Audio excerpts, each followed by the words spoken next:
নিজেকে কেন আহলে হাদিস বলেন? নিজেকে কেন আহলে হাদিস বলি? কি বলবো? আপনি কি বলেন? নিজেকে আহলে খবিশ বলেন? আমি আহলে হাদিস বলছি, আপনি আহলে খবিশ বলেন, তাহলে তো হয়ে যায় ভালো। জি না, আমরা আহলে হাদিস। যারা আমাদেরকে বলতে যে তারা আহলে খবিশ, কারণ আমার নাম তো এটা নয়, আমার নাম আহলে হাদিস। আর যারা আহলে হাদিস না তারা কি? তার অপোজিট হবে আহলে খবিশ। কথা বুঝতে পারলেন না ভাইজান? আচ্ছা, আমাদের সমাজে কিছু যুবক ভাইরা বলে যে ভাই, আল্লাহ কোরআন মাজিদে আমাদের নাম রেখেছেন মুসলিম। সূরা হাজ আয়াত নম্বর 78, সূরা ইমরান আয়াত নম্বর 64, আয়াত নম্বর 102, হামিম সাজদা আয়াত নম্বর 33, 34 আল্লাহ বলেছেন সামাকুমুল মুসলিমিন, যে তোমাদের নাম হচ্ছে মুসলিম। তাহলে আহলে হাদিস কেন পরিচয় দেব? আহলে হাদিস বলে তো দল দল মনে হয়, তাই আহলে হাদিস পরিচয় দেওয়া জায়েজ নয়, বরং মুসলিম বলতে হবে। এটাই তো নাকি? আচ্ছা, এরকম কেউ মনে করেন যে আহলে হাদিস পরিচয় দেওয়া যাবে না, মুসলিম বলতে হবে? কে? একটু হাত তোলেন তো ভাইজান। কে মনে করেন? হাত তোলেন। আপনি দাঁড়ান, সমস্যা নেই।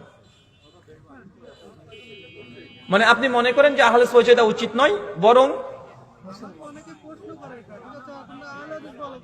ও আপনি প্রশ্ন করছেন। প্রশ্নকর্তাকে প্রশ্ন করিনি, ওটা আমার বইয়ের, ওই যে বইটা নিয়েছেন মানে আহলে সুন্নাহ নিয়েছেন, ও বইটা প্রথম 15 পৃষ্ঠাতে উত্তর পেয়ে যাবেন। তারপরে যে মনে করেন আহলে বলে পরিচয় দেওয়া উচিত নয়, বরং মুসলিম বলতে হবে, এমন কেউ আছেন কি এখানে উপস্থিত এই মুহূর্তে? থাকলে একটু হাত তুলবেন। কেউ আছেন? হ্যাঁ, কেউ নাই। আচ্ছা, আপনি যে প্রশ্ন করেছেন তিনি দাঁড়ান। আপনার নাম কি? রিজওয়ান। আমাদের রিজওয়ান ভাই, ওনাকে প্রশ্ন অনেকে করে যে আমাদের নাম তো মুসলিম, আমরা কেন আহলে হাদিস পরিচয় দেব? যে প্রশ্ন করে তাকে বলে তোর নাম কি? ও বলবে আব্দুল, ধরেন বললো যে আমার নাম হচ্ছে, কি নাম বলবো? আলী আসগার। আমার নাম হচ্ছে আলী আসগার। ওকে বলবেন যে বেটা, তুই একটু আগে বললি যে আমাদের নাম হচ্ছে মুসলিম, তোর নাম এখন আলী আসগার, এটা কে দিল? আপনার নাম কি? রিজওয়ান। এই রিজওয়ান নাম কে দিয়েছে? বাবা দিয়েছে। আল্লাহ আপনার নাম কি দিয়েছে কোরআনে? মুসলিম। তো আপনার নাম যখন জিজ্ঞেস করলাম আপনি কার নাম দিলেন?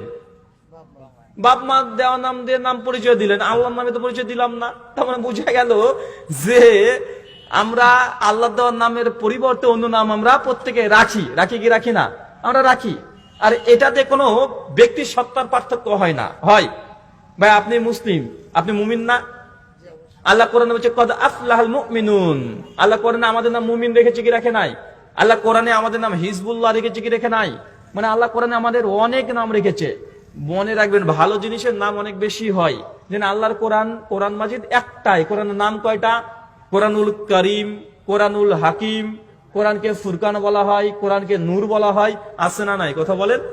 আল্লাহ তো একজন, আল্লাহর নাম কতগুলো?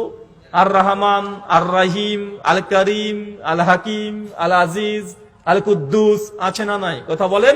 নবী আমার শেষ নবী একজন, শেষ নবীর নাম কতগুলো? অনেকগুলো। যেমন মুহাম্মদ, আহম্মদ, আল মাহি, আল মুবাসসির, মুদাম্মিল।